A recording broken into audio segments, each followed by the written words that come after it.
In touch doctor Charles Stanley के साथ दुनिया भर में सुसमाचार साझा करते हुए। इन टच सेवकाई और डॉक्टर स्टैनली का मिशन लोगों को यीशु मसीह के साथ बढ़ते संबंधों में नेतृत्व करना है। यह इतना महत्वपूर्ण है कि हम प्रतिदिन प्रभु में संवाद करें। हमने कैमरून में 3500 से अधिक भक्ति को वितरित किया है, और यदि आप लोगों को बाइबल के अनुसार सोचने और तर्क करने के लिए प्रेरित कर सकते हैं तो आप एक राष्ट्र का चेहरा बदल देते हैं। इन टच सेवकाई धार्मिक ने हमारे जीवन में इस त्रासदी के माध्यम से मेरी मदद की। इसने मुझे सिर्फ उस दिन पर ध्यान केंद्रित किया। इन टच धार्मिक एक महीने में एक बार मेल की जाने वाली पत्रिका है, जिसमें हम अकेले अंग्रेजी के साथ साथ स्पेनिश में भी 10 लाख से अधिक लोगों को भेजते हैं। और यह है डॉक्टर स्टैनली की शिक्षाओं से लिखे गए हर एक दिन के लिए एक भक्ति है। और मुझे लगता है कि प्राथमिक कारणों में से एक जो हम करते हैं वह है कि हमें मार्गदर्शन की ज़रूरत है, और हमारा मिशन लोगों को यीशु मसीह के साथ बढ़ते रिश्ते में नेतृत्व करना है। हमें इसे हर महीने मुफ्त में भेजने को मिलता है। वह पूरे अमेरिका और कनाडा दोनों में जाते हैं, और वह सिर्फ प्रिंट में हैं। हमारा सबसे बड़ा फोकस सिर्फ यह सुनिश्चित करना है कि हमारे भागीदारों के लिए डेवो मौजूद है। हमारी वेबसाइट पर रात के 12 बजे सुबह 5 बजे से 1,70,000 से अधिक लोगों को ईमेल भेजते हैं। ये हमारे ऐप पर है और हम इसे हर जगह डाल सकते हैं। सबकी अपनी अलग दिनचर्या और अनुशासन है। हम केवल यह सुनिश्चित करना चाहते हैं कि जो कुछ भी आपको पसंद है वह हमें आपके लिए मिल गया है, जिसके लिए मैं वास्तव में आभारी हूँ कि इन टच कहता है ठीक है, हम इस सामग्री को आपके हाथ में रखें और आप इसका अच्छा उपयोग करें। यह एक उच्च विशेषाधिकार है।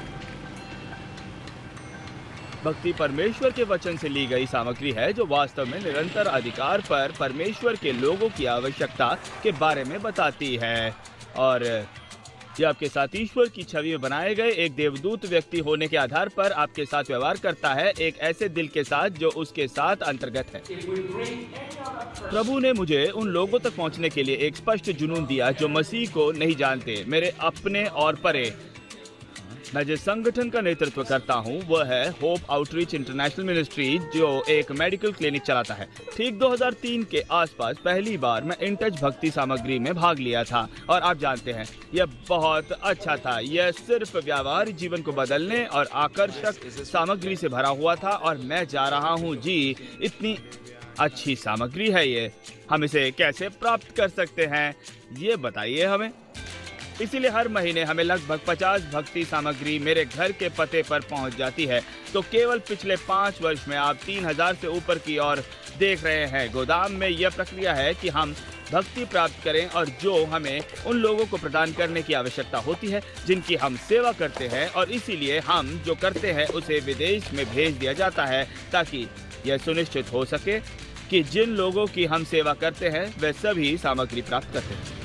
हमेशा हमें जो प्रतिक्रिया मिलती है वह यह है कि क्या हमारे पास और अधिक हो सकता है। वह हिस्सा जो वास्तव में मुझे उत्साहित करता है वो है कि सामग्री को वहां से बाहर निकालने के लिए प्रेरित करता है। हर समय जो मैंने इन टच सेवकाई भक्ति में बिताया, ये मेरे लिए एक आशीर्वाद था। इसने मुझे तैयार किया। जब कोई आपके दरवाजे पर सुबह 2 बजे दस्तक देता है, ये अच्छी खबर नहीं है। मेरे पति ने मुझे बुलाया और मैं नीचे आ गई, और जासूस ने हमें बताया कि क्या हुआ था। उस रिकी को गोली मार दी गई और वो मारा गया।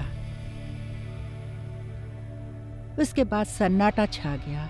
हम बस रो पड़े। कुछ ऐसा जो आपने कभी नहीं सोचा होगा कि आपके साथ ऐसा होगा, और फिर आप पीड़ितों में से एक बन जाते हैं। क्या मैंने वो बातें कही जो मुझे उससे कहने की ज़रूरत थी? वो क्या जानता था कि मैं उसे प्यार करती हूँ? हाँ, ये बातें आपके दिमाग में आती ही रहती हैं। लेकिन मैं अभी दुनिया से बीमार हो गई। मैं परमेश्वर से सवाल कर रही थी, ऐसा क्यों हुआ?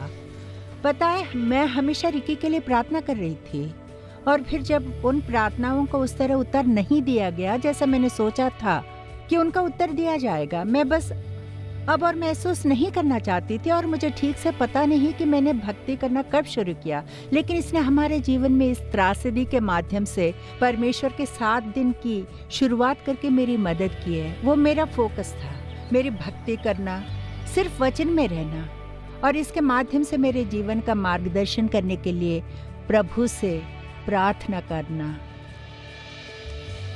और यही मुझे मिला। इन टच भक्ति के साथ मेरा रिश्ता अब ये है कि मैं अपने आप में इतनी वृद्धि देख सकती हूँ। ऐसा लग सकता है कि आपकी दुनिया बस रुक गई है, लेकिन परमेश्वर आपको एक और उद्देश्य देंगे, और ये एक ऐसा आशीर्वाद रहा है।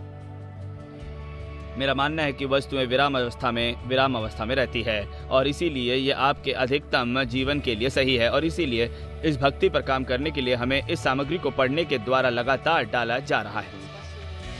तो मूल रूप से इससे कोई फर्क नहीं पड़ता कि आप अपने आप को किस अवस्था में पाते हैं। परमेश्वर का वचन प्रासंगिक है, और उस अर्थ में भक्ति उत्तर प्रदान करती है, उत्तर जो आपकी विशेष स्थिति के लिए प्रासंगिक है। तो यह एक सर्वव्यापी उपकरण है और लोग इसे पसंद करते हैं। इसने मुझे सिर्फ उस दिन पर ध्यान केंद्रित किया। परमेश्वर मेरे चरित्र को बदल रहा था, क्योंकि मैं वचन को अपने जीवन में लागू कर रही थी। मैं इसे पढ़ती हूँ और फिर मैं इसे करती हूँ। तुम्हें पता है, डिवोशनल ने मेरे साथ यही किया है।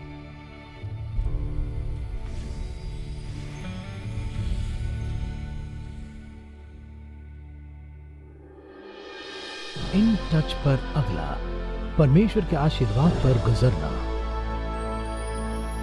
इन आर्थिक समय में हमारे लिए थोड़ा स्वार्थी और थोड़ा आत्म केंद्रित होना आसान है, और इसका कारण यह है कि हमारे जीवन में कभी न कभी हमारी ज़रूरतें ज़रूर होती है और हमारी भी जिम्मेदारियां होती है। और इसलिए प्रश्न यह है कि इस समय में यीशु के अनुयायी होने के नाते हमें कैसे प्रतिक्रिया देनी चाहिए।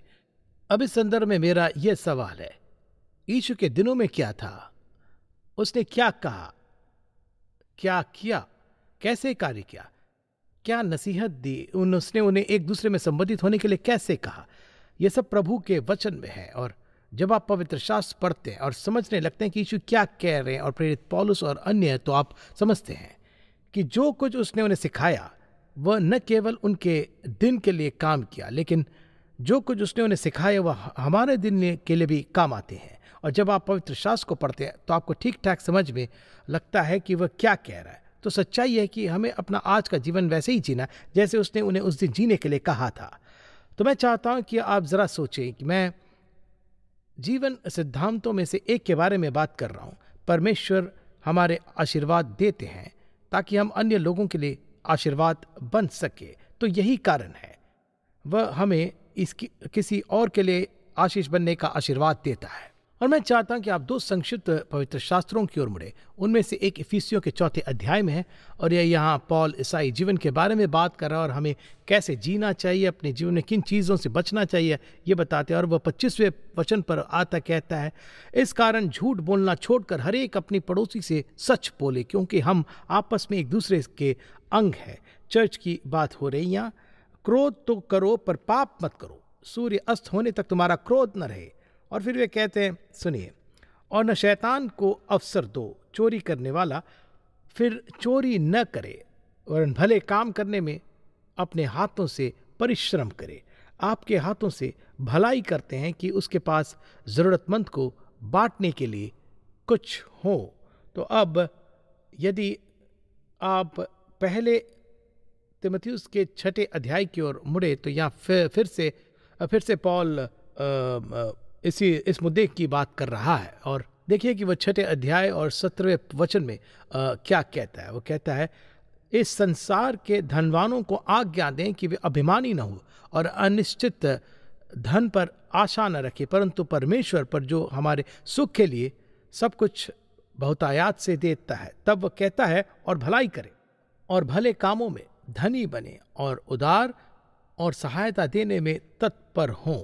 तो यहाँ पर वह कहता है कि तुम चोरी नहीं करते, लेकिन बांटने के लिए काम करते हो। और अगर आप अमीर हैं तो आप ये सब अपने पास नहीं रखते, क्योंकि प्रभु चाहते कि हम इसे भी साझा करें।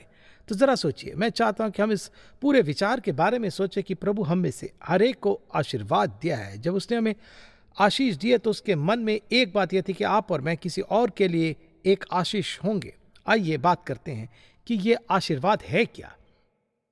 अगर मैं प्रभु से आपको आशीर्वाद देने के लिए कहता हूं तो मैं यहाँ पूछ रहा हूं, मैं परमेश्वर से आपके जीवन में किसी तरह से आपके अच्छे के लिए हस्तक्षेप करने के लिए कह रहा हूं। हो सकता है कि आपकी खुशी, आपके जीवन में आपकी खुशी या आपके जीवन में किसी विशेष आवश्यकता को पूरा करने के लिए, मतलब मैं उससे आपके जीवन में आपकी ओर से कुछ करने के लिए, हस्तक्षेप करने के लिए कह रहा हूँ। क्योंकि सच्चाई यह है कि प्रभु हमसे यही तो चाहता है। वह चाहता है कि हम एक दूसरे को आशीष दे। और वे दोनों वचन में को जो हम पढ़ते हैं, उन्होंने कहा कि हमें साझा करना, हमारे पास जो कुछ भी हमें काम करना, श्रम करना, और हमें अन्य लोगों के साथ साझा करना।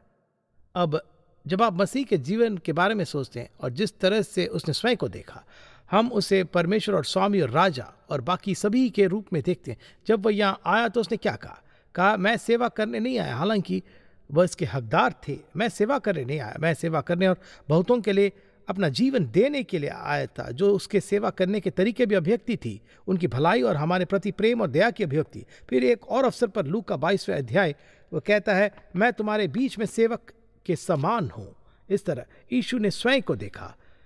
तो आइए कुछ ऐसे कामों के बारे में सोचें जो यीशु ने किए, जो निश्चित रूप से एक सेवक की अभिव्यक्ति थी।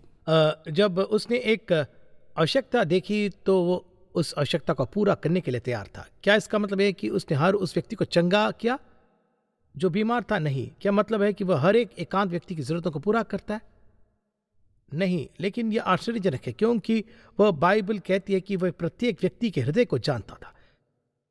लेकिन अगर आप उनके जीवन को देखेंगे तो उनका जीवन खुद को देने देने देने देने बांटने बांटने बांटने का एक 3 साल का समय है। अब मैं चाहता हूं कि आप सुने कि वह प्रभु के वचन में क्या कहता है, क्योंकि यह हम में से प्रत्येक पर लागू होता है। और इसलिए प्रकाश में देखिए, अब मैं ये करूंगा कि मैं आपको एक शब्द देने जा रहा हूं कि उसने हमारे लिए क्या किया। इसका एक शब्द मैं आपको देने जा रहा हूं, उसने हमारी कैसी सेवा किया। और फिर मैं चाहता हूं कि आप उस वचन को पढ़ें और उसके बाद में क्षण में ही मैं उसके द्वारा किए गए कार्यों के आधार पर कैसे प्रतिक्रिया दूं। तो आइए हम इस सच्चाई से शुरू करें कि उसने हमें बचाया। और देखिए, उसने हमें हमारे पापों से बचाया और उन्होंने हमसे कहा कि अब यह मेरी जिम्मेदारी है और आपकी, अब तुम सारे जगत में जाकर सारी सृष्टि के लोगों को सुसमाचार प्रचार करो। मतलब ये नहीं कि आपको कल चीन या रूस जाना, लेकिन इस मतलब है कि जहां आप रहते हैं, आप और मैं सुसमाचार की सच्चाई को साझा करने के लिए जिम्मेदार है लोगों के साथ जो हमारे सर्कल में है। अब कुछ वृत्त बाहर निकल रहे हैं और कुछ करीब है, कुछ दोस्त है, आपके पास ऐसे लोग हैं जिनके साथ आप काम करते हैं और फिर आगे बढ़ता जाता है, कोई फर्क नहीं पड़ता। हम जो कुछ भी और कहीं भी रहते हैं, सुसमाचार को साझा करने की हमारी जिम्मेदारी है, क्योंकि यही उसने हमें दिया है। दूसरी बात, जरा सोचिए कि वह हमसे प्यार करता है, वह हमें परम प्रेम करता है। और इसलिए पहले पत्रस अध्याय 4 वचन 8 में देखिए, सब में श्रेष्ठ बात यह है कि एक दूसरे से अधिक प्रेम रखो, क्योंकि प्रेम अनेक पापों को ढांप देता है। हमारे प्यार में उत्साही बनो। दूसरे शब्दों में, बस आप कैसे करते हैं मैं आपको पसंद करता हूं। लेकिन उत्कृष्ट प्रेम का अर्थ है कि यह प्रेम है जो क्रिया में है और वह स्वयं ही प्रकट होता है। वह न केवल शब्दों में बल्कि कर्मों में भी खुद को व्यक्त करता है। इसलिए वह हमसे अधिक करने के लिए नहीं कह रहा है जितना उसने हमारे लिए किया है।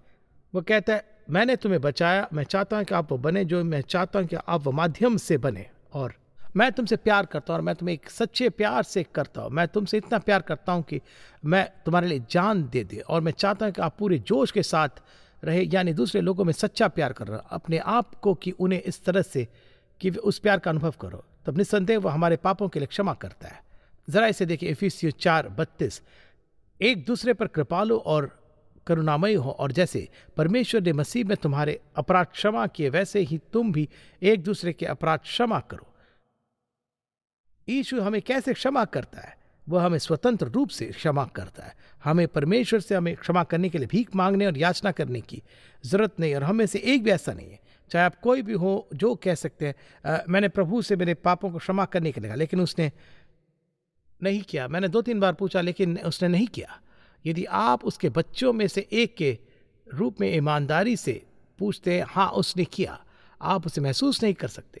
हो सकता है कि आपको अपने आसपास कुछ भी ऐसा न हो जो अलग हो, आप उसे क्षमा करने के लिए कहते हैं। वो कहता है, यदि हम अपने पापों को मान ले तो वह विश्वास योग्य है, आप उस पर और न्यायपूर्ण विश्वास कर सकते हैं। आप उसे, आपको क्षमा करने का अधिकार है। अब यदि आप आस्तिक नहीं है तो कहाँ से शुरू होता है? यह आपके पापों को स्वीकार करने से शुरू होता है, उनसे आपके पापों को क्षमा करने और उनके पुत्र यीशु को अपने व्यक्तिगत उद्धारक के रूप में स्वीकार करने के लिए कहना। और वह स्वीकृति इस तथ्य पर आधारित है कि उसने आपके पापों का पूरा कर चुका दिया। ऐसा नहीं कि आप इतने अच्छे हैं, कि केवल मांग कर बचाए जा सकते, और इसलिए हमारी क्षमा उसी की ओर से कहते हैं हमें दूसरों को भी क्षमा करना है। सुनिए, जैसे परमेश्वर ने अपने पुत्र यीशु मसीह के माध्यम से हमें क्षमा किया है, उसने हम में से हर एक को कई कई चीज़ों को कई बार माफ़ किया है। और इतना ही नहीं, उसने हमें एक ही चीज़ के लिए कई बार माफ़ किया है।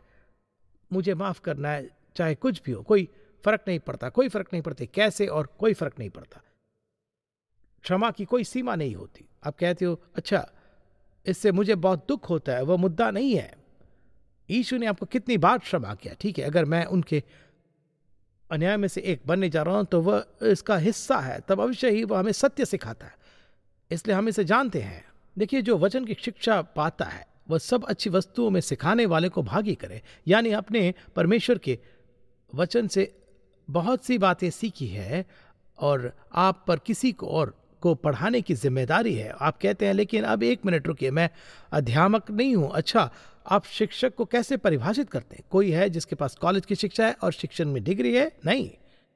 देखिए, यदि आप कुछ जानते हैं और जो मैं नहीं जानता, और आप मुझे ये बताने को तैयार है कि इसका अर्थ क्या है और मैं इसे अपने जीवन में कैसे लागू करता हूं, तो आपने मुझे कुछ सिखाया और हमारे प्रभु ने हमें पवित्र आत्मा दिया जो हमें दूसरों को सिखाने के योग्य बनाता है। ऐसे बहुत से लोग हैं जिन्हें आप प्रभु के वचन की सच्चाई सिखा सकते हैं। और फिर अवश्य जरा सोचिए, वह हमें दिलासा देता है। और सुनिए कि वह दूसरे कुरिन्थियों में क्या कहता है। हमारे प्रभु यीशु मसीह के परमेश्वर और पिता का धन्यवाद हो, जो दया का पिता और सब प्रकार की शांति का परमेश्वर है। वह हमारे सब क्लेशों में शांति देता है, ताकि हम उस शांति के कारण जो परमेश्वर हमें देता है उन्हें भी शांति दे सके जो किसी प्रकार के क्लेश में हों। यह बहुत ही सुंदर बातें कही गई है। आप कहेंगे मुझे नहीं पता कि क्या कहना है। हाँ, आप कीजिए। आप कहते हो अच्छा मैं क्या कहूँ, मैं किसी को कैसे दिलासा दूं? आप उन्हें दुखते हुए देख रहे, ये रहा, आप उनसे क्या कहते हैं? मैं सिर्फ इतना चाहता हूं कि आपको पता चले कि मैं वास्तव में आपके लिए प्रार्थना कर रहा हूँ। मैं वह सब कुछ पूरी तरह से नहीं समझता जिससे आप गुजरे, लेकिन मैं चाहता हूँ कि आप ये जानें कि आप मुझ पर भरोसा करें। देखिए, सच्चाई ये कि हम सब ठीक वही कर सकते हैं जो यीशु हमारे लिए कर रहे हैं। और यहाँ आज्ञा है।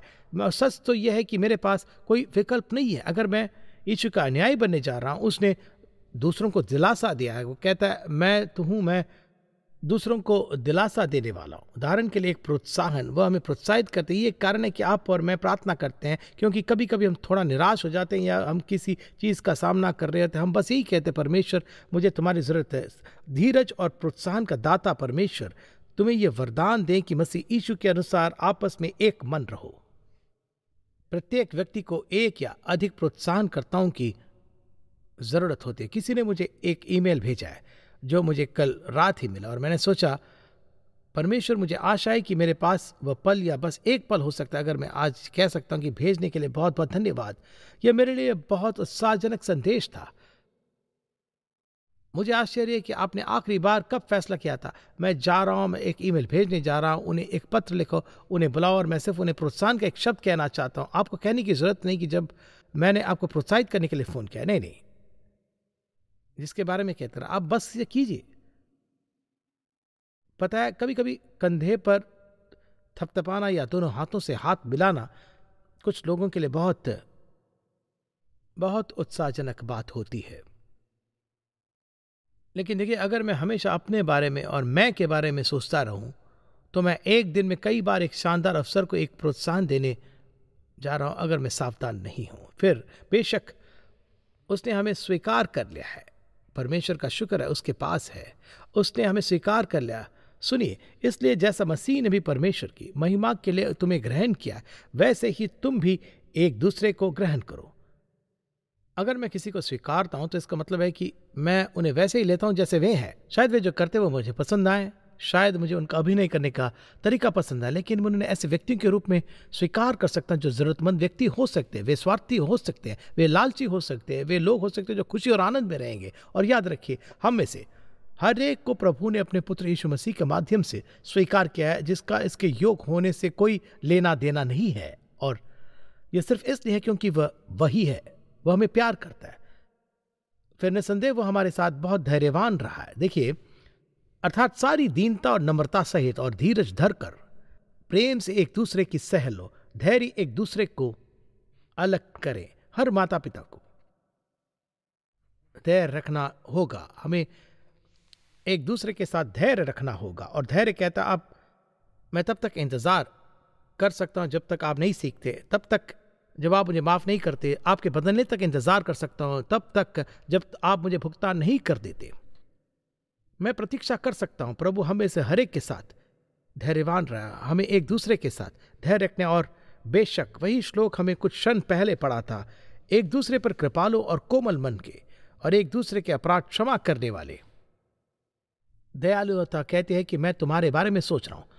आश्चर्य होगा आपको कि आप उन लोगों के प्रति दया कैसे व्यक्त कर सकते हैं जो इसकी उम्मीद नहीं करते, लेकिन इसकी जरूरत हो सकती है, या यह उन्हें खुशी या देता है, या जो कुछ भी हो सकता है। जरा सोचिए, आखिरी बार आपने जानबूझकर कब फैसला किया था अब मैं इसके लिए वास्तव में कुछ अच्छा करने जा रहा हूं, यह दिखाने जा रहा हूं कि मैं वास्तव में उसकी परवाह करता हूं। ऐसा नहीं है कि आप कुछ पाने के लिए ऐसा करते हैं। याद रखिए कि हमने क्या कहा, हम पाने की बात नहीं कर रहे, हम देने की बात कर रहे हैं। और फिर निश्चय एक दूसरे को उत्तेजित करने का पूरा विचार, इस पद को भी देखिए इब्रानियों 10:24। उत्तेजित करने का अर्थ है उन्हें प्रेरित करना। उन्हें उत्तेजित करने के लिए हम अन्य लोगों को कैसे प्रेरित करते हैं? आप अपने बच्चों को आज्ञाकारी बनने के लिए प्रेरित करना चाहते हैं, आप उन्हें प्यार का इजहार करने के लिए प्रेरित करना चाहते हैं, आप उन्हें दयालु होने के लिए प्रेरित करना चाहते हैं।